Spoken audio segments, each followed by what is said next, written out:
Halo, assalamualaikum warahmatullahi wabarakatuh. Jumpa kembali dengan Banyuwangi Official. Oke, selamat malam semuanya. Dan malam hari ini kita mau nonton lagi parodi tentang Mbah Amin. Jadi bagaimana videonya nanti kita seru-seruan dan kita ketawa bareng. Oke, lanjut untuk videonya. Ini kita siapkan dulu. Dan sementara Mbah Amin sudah siap, sepertinya mau menari kuda lumping. Oke, lanjut teman-teman ya untuk teman-teman semuanya yang menonton di channel saya, jangan lupa dukung terus Banyuwangi Official. Oke, lanjut untuk videonya, kita play dulu Mbah Amin. Lanjut.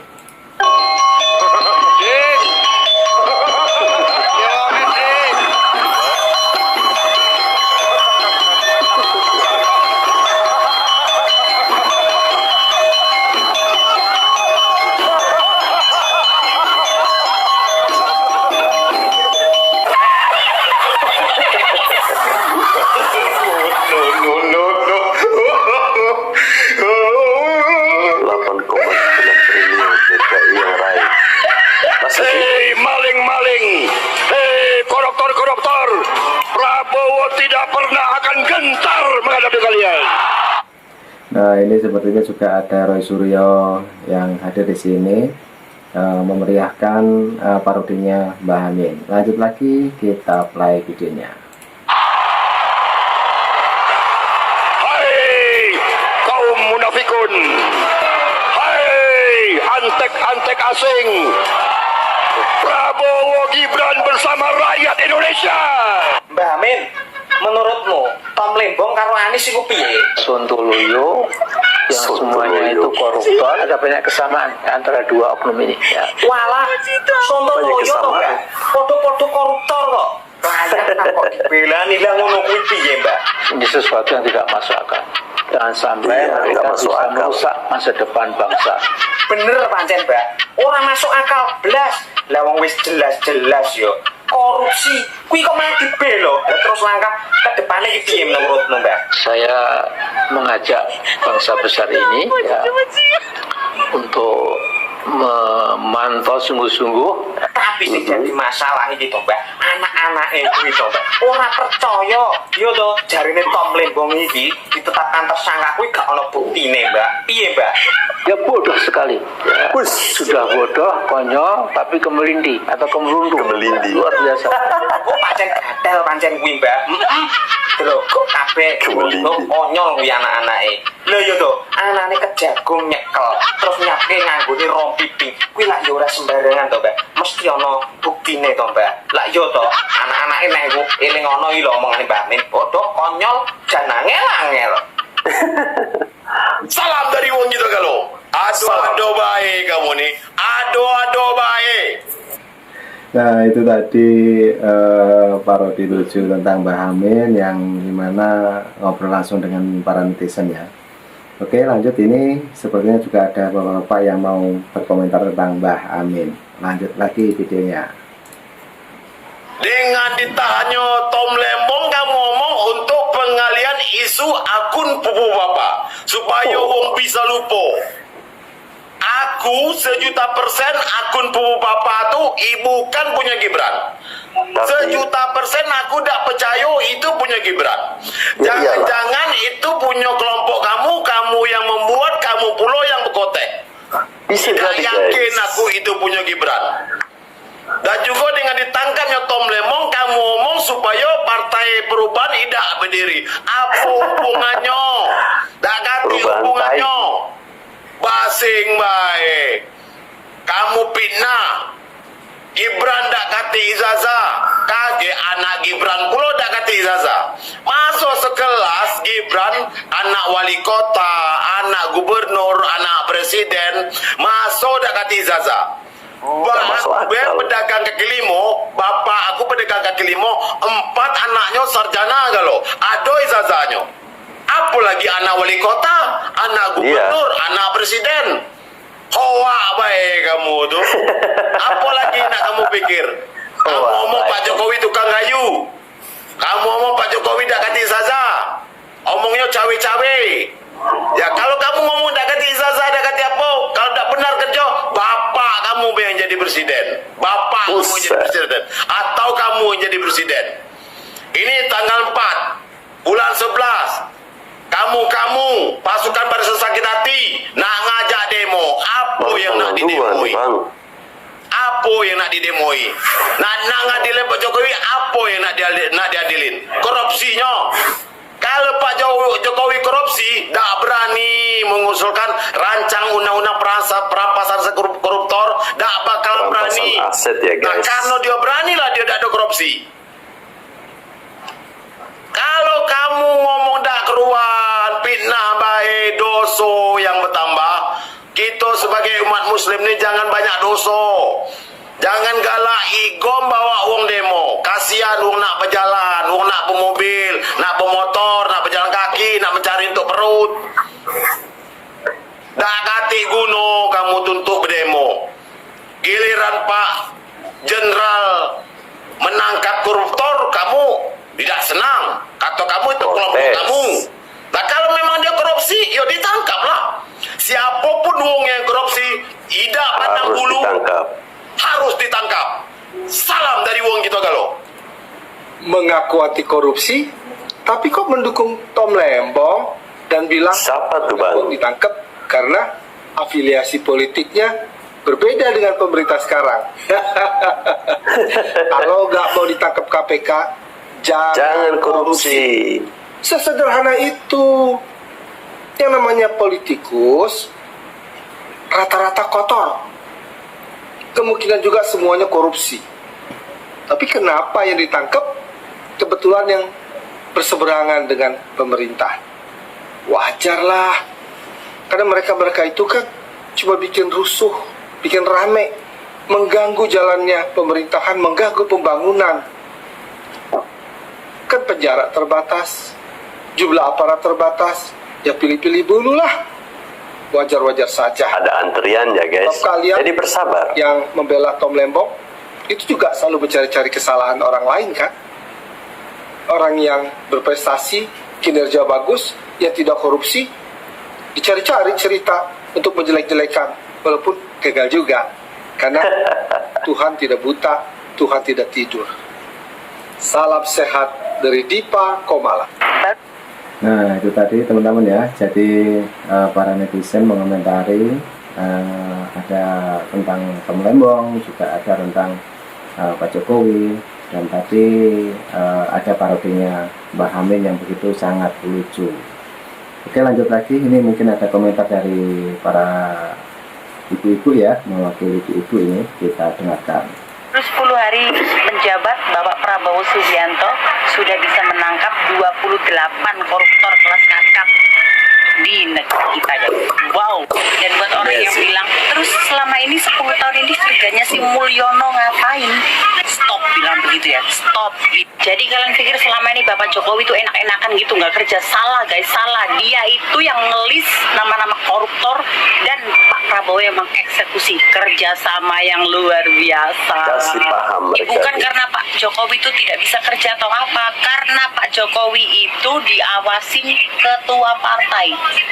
Karena Pak Jokowi itu bukan yang punya partai itu. Apalagi Pak Jokowi itu selalu diawasin sama si nenek itu. Nah, si nenek. Nenek Tahu siapa kan ya? yang maksud nenek Nenek siapa? lampir. Tahu dong. Ya, Pak Jokowi selalu menggebu-gebu pengen kalau Pak Prabowo jadi presiden. Karena apa ya kayak gini? Karena tahu kalau Pak Prabowo tuh berdiri di atas partainya sendiri. Jadi tidak ada yang bisa ngatur Pak Prabowo. Jadi kayak gini kan? Ini baru 10 hari menjabat sudah 28 koruptor kelas kakap yang bisa ditangkap sama Pak Prabowo. Itu berkat siapa? Berkat kerjasama mereka. Begitu loh guys. Jadi stop, jangan ada yang menyalahkan Pak Jokowi nggak bisa kerja. Karena Ya masih menyalahkan kerjasama sangat pakai ini mereka. nanti. Mana lu yang kemarin bilang nyesel milih Prabowo gara-gara fitnah dan juga hasutan Dajjal. Lu lihat nih, yang suka ngehasut-hasut ini yang bikin bahaya nih. Siapa lagi kalau bukan kaum sakit hati? 3,1 triliun, Prabowo guys. sikat 28 koruptor yang merugikan negara sampai 3,1 T. Gak sampai 1 bulan Pak Prabowo menjadi presiden, koruptor pada kocar kacir. Salah satunya siapa? Siapa lagi kalau bukan Tom Lembong, agen perubahan, duta peringatan darurat, istrinya Abad Burkun. Dalam Tom Lembong, agen bisa perubahan. misalnya seorang mati palsu memberikan semangat ataupun doa kepada koruptor. Sama aja, abah sama anak sama aja, bisa-bisa seorang koruptor malah dibela. Sedeng, kalian sadar nggak? Sedeng. Korupsi belakangan ini keluar semua, Apaan mulai tuh? dari 400 miliar sampai triliunan, keluar semua. Tapi atensi lainnya adalah semua ini bisa terbantu akibat Jaksa Agung yang jujur. Terima kasih banyak Jaksa Agung, kalian sudah mengembalikan kepercayaan rakyat kepada kalian. Terima kasih buat Pak Burhanuddin, Pak Prabowo, sikat terus Pak. Dan tahu nggak, kalian sampai-sampai judul pada diberantas loh, wah keren banget. Satu lagi Pak, terapkan hukuman mati untuk para koruptor atau sahkan rancangan undang-undang perampasan aset. Setuju nggak? Setuju lah. Kampung sebelah, aneh banget ya, kasus tahun 2015 tapi baru diusut sekarang, baru dipermasalahkan sekarang. Ada yang lebih aneh, ada yang Apaan tuh? lebih aneh. Apa itu? Ada gerombolan orang-orang yang mempermasalahkan tweet seseorang 10 tahun yang lalu, di mana orang ini Fufu Fafa. pertama, nggak jelas siapa orangnya. Kedua, tidak merugikan negara. Ketiga, tidak menyalahgunakan wewenang. Tapi dipermasalahkan sama gerombolan orang-orang itu. Lebih aneh nggak? Aneh lah. nggak? Aneh. Aneh kan? Gue pengen jeduk-jeduk tapi gue nggak bisa ngedit. Ya udah gini aja. Kita baca analisa anak abah. Wah, keren-keren teman-teman ya pendapatnya para netizen, dan ini masih ada. Mungkin kita dengarkan sampai habis biar kita nggak gagal paham. Lanjut lagi untuk videonya, kita play. Apaan Ini ini? analisanya. Tom Lembong itu adalah salah satu inisiator yang akan segera menggulirkan pembentukan partai untuk menjembatani Anies Baswedan di Masa sih? 2009. Tapi sebelum partai itu berdiri, tiang pancangnya sudah mulai dirobohkan. Jadi kedepannya sepertinya pancang bukan tai. hanya Tom Lembong saja. Paham ya? Jadi logika anak abah, Tom Lembong itu ditangkap bukan karena korupsi, akan tetapi karena akan membuat partai untuk abah. Tapi seandainya kalau benar ya, emang Tom Lembong buat partai untuk Anies, uangnya dari mana? Apa mau pakai uang pribadi? Secara Tom Lembong itu kan kaya, punya harta 101 Ya kaya lah. Sepertinya nggak bakalan. Nggak 400 mungkin. miliar. Karena dulu saja semasi Tom Lembong jadi ketua tim pemenangan Anies, Tom Lembong berwacana akan mendanai partai politik memakai APBN. Tom Lembong membuka kemungkinan mengucurkan Ngaco dana aja. dari anggaran pendapatan dan belanja negara untuk partai politik. Tom Lembong mengatakan opsi mendanai parpol dengan APBN sudah menjadi wacana sejak lama. Menurutnya, cara ini untuk menghindari adanya penyelewengan anggaran. Penyelewengan Sekali lagi, kali. cara ini untuk menghindari adanya penyelewengan anggaran. Dia nggak sadar kalau dia menyelewengkan dana Mas Tom, negara ya. jangankan duit parpol, duit gula juga dimakan. Belum kelar clue roti 400.000 yang katanya ada kaitannya sama kasus Tom Lembong yang 400 miliar itu, sekarang udah muncul lagi clue baru. Jadi viral lagi nih videonya Mas Kaisang lagi main Tamiya sama bapaknya. Diduga ini Formula E Tamiya, ya. bukan sembarang Tamiya. Kayaknya ini Tamiya juga ada teka-tekinya. Apa ini ada hubungannya sama Mbak Erina yang makan Apaan sushi tuh? tanpa formula? Atau ada hubungannya juga sama Ibu Iriana yang minum tolak angin di acara negara? Nggak tahu juga, cuman Tolak setahu angin. gua angin emang nggak punya KTP. Ini Pak Benar. Prabowo belum ada 1 bulan menjabat sebagai presiden Indonesia nih ya kan, banyak banget gebrakan barunya. Gue mah heran. Yang pertama kasusnya Ronald Tanur noh, 3 hakim diberhentikan langsung sama Pak Mampus Prabowo lo. noh. Dan ternyata mereka itu menerima suap guys. Dan terus nih ada lagi para menteri ini ya kan, di kabinet Pak Prabowo digembleng dulu tuh di Akmil Magelang. Apa nggak melotot mata gue ngeliat begituan? Baru kali ini gue ngeliat ya kan di pemerintahannya seorang presiden nih, menteri itu tuh kayak orang di apa ya, kayak orang di ospek gitu, lo tahu. Kalau bisa diibaratkan mereka itu sebagai mahasiswa baru yang di mos dulu, lo tahu. Terus pidato perdananya Pak Prabowo tuh, ya Allah, itu bikin gue kayak anjir, presiden gue keren banget cok gitu. Sumpah ya, kata gue Indonesia ini lagi pada bebenah, bener-bener lagi pada diberesin tuh ya kan, satu persatu ya kan. Gue kata nih ya kan, selama pemerintahannya Pak Prabowo bener-bener deh kayaknya pada bersih, nggak ada tuh yang namanya tikus-tikus apa segala macam tuh, kayaknya kagak ada gitu. Soalnya satu persatu sedang dibereskan guys. Terus ada lagi guys masalah baru, Pak Tom, lu tahu Pak Tom kan? 400M, lu bayangin 400M baru ketahuan setelah Pak Prabowo menjadi presiden. Tuh, lu sebagai anak abah noh yang kemarin mengagung-agungkan Pak Tom, apa kabarnya sekarang? Apa kabarnya sekarang? Wahai anak-anak abah tuh, begitu tuh. Kata gue udah ya, jangan ada anak abah, anak jenderal, anak apa segala macem. Udah, buang iri hati lu, buang dengki hati lu, buang apa segala macem gitu. Jadi gue bilangin ya, lu mau nggak mau, terima nggak terima ya lu harus terima dengan pemerintahnya Pak Prabowo ini guys. Kalau semisal lu nggak terima ya lu tinggal keluar aja dari Indonesia, kan sesimpel itu. Ya Roy Suryo untuk membuktikan. Nah, keren-keren teman-teman ya. Jadi itulah pendapat dari para netizen. Dan di sini sepertinya cuaca lagi hujan malam hari ini. Dan mari kita tonton lagi untuk videonya biar santai kita mendengarkan video-video yang kita tonton untuk malam hari ini ya. Oke, lanjut lagi. Ini sepertinya ada Roy Suryo. Nah, oke, kita dengarkan dulu Roy Suryo. Apa pendapat dari para netizen? Lanjut.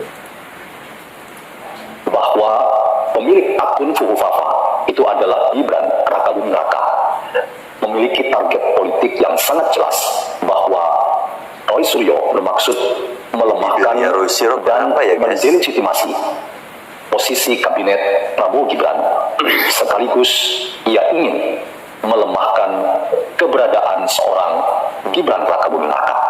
Bagaimana pandangan filsafat penolong kita untuk menjawab pertanyaan, apakah deretan bukti-bukti yang disampaikan oleh Roy Suryo itu dapat mengubah konstelasi politik tanah air kita? Ketika kita mencoba menganalisis upaya Roy Suryo yang sistematis, terstruktur, dan bahkan masif untuk membuktikan akun Fuhufafa itu adalah milik Gibran Rakabuming Raka, dan ia ingin mengkapitalisasi upayanya untuk membuktikan itu dengan menemukan spot-spot pandangan-pandangan pemilik akun itu yang terkesan sangat sarkastis, bahkan melabrak etika dan moralitas yang pantas dan patuh untuk kita memahami tentang dinamika politik dan demokrasi di tanah air kita. Sekali lagi, upaya itu harus kita lihat sebagai sebuah cara untuk melakukan investigasi yang dibangun dengan daya kritis, yang saya katakan itu normal, itu wajar.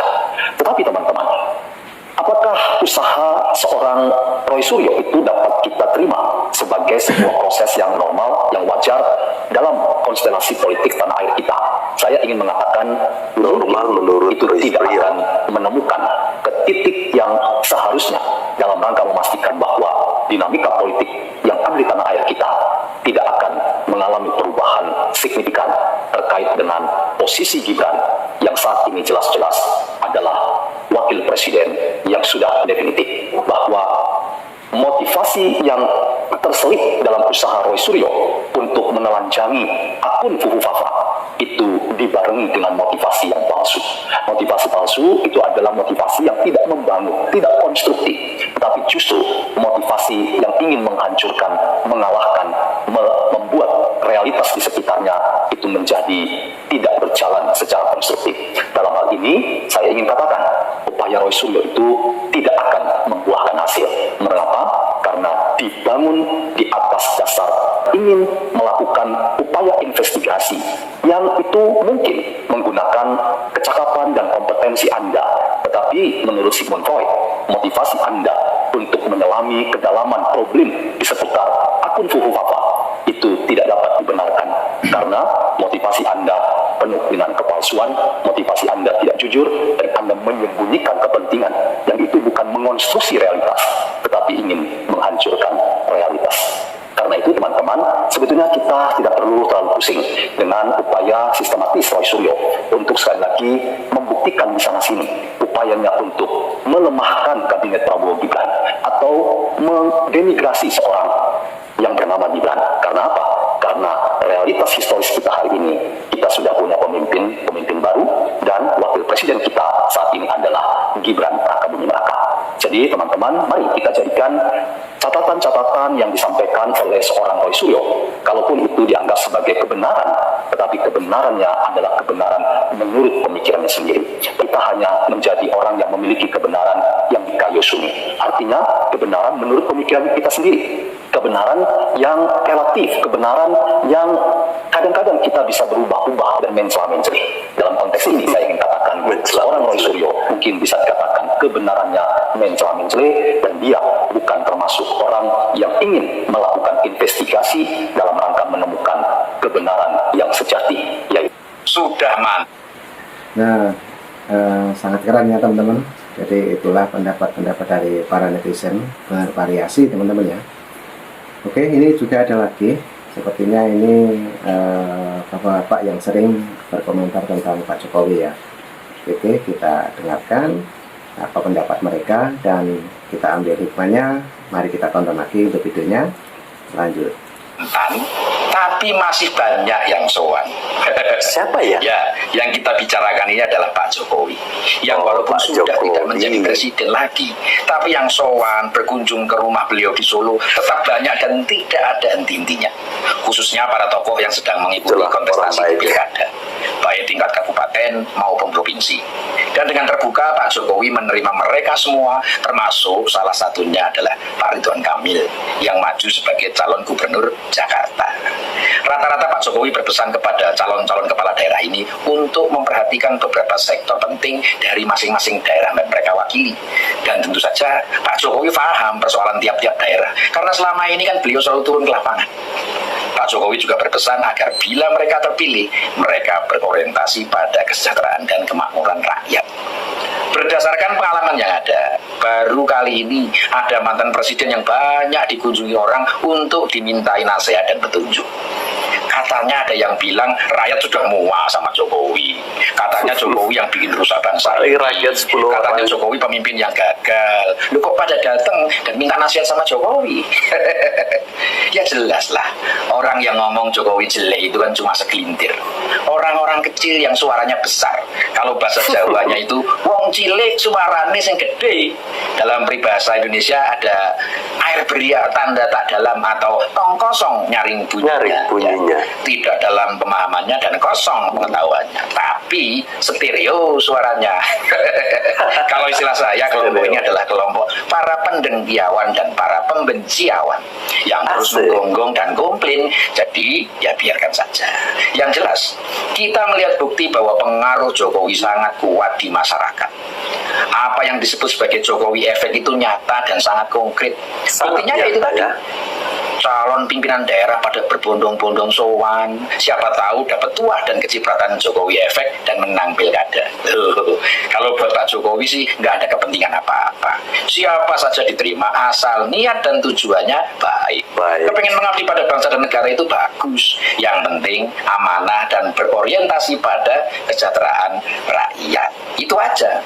Tapi kasihan juga ya Pak Jokowi, masih nggak bisa istirahat dan harus terima tamu terus. Nggak apa-apa ya Pak, Bapak kan memang kecintaan orang banyak. Selalu sehat dan bahagia. Soalnya kalau diingat-ingat, selama 10 tahun jadi presiden, Pak Jokowi itu nggak pernah kedengeran sakit. Sehat terus. Ya sehat Iya. jasmani, ya sehat rohani. Mungkin karena semua kebencian, hujatan, caci maki, dan fitnah beliau olah untuk jadi vitamin dan bukan jadi penyakit, tapi malah membuat beliau semakin sehat dan semakin kuat. Luar biasa. Demikian, semoga bermanfaat. Oke, terima kasih kembali. Itulah nasihat ya, sedikit pengetahuan ataupun cerita dari Bapak ini yang kita dengarkan tentang Pak Jokowi. Jadi mungkin teman-teman punya saran dan kritik, jangan lupa tulis di kolom komentar saya. Dan video ini sekaligus ada parodi lucu tentang Mbah Amin yang di paling depan. Dan di ujung video ini ada nasihat mengenai Pak Jokowi. Oke, jadi cukup itu dulu yang kita tonton. Nanti juga ada video lagi, tetap tunggu di Banyuwangi Official.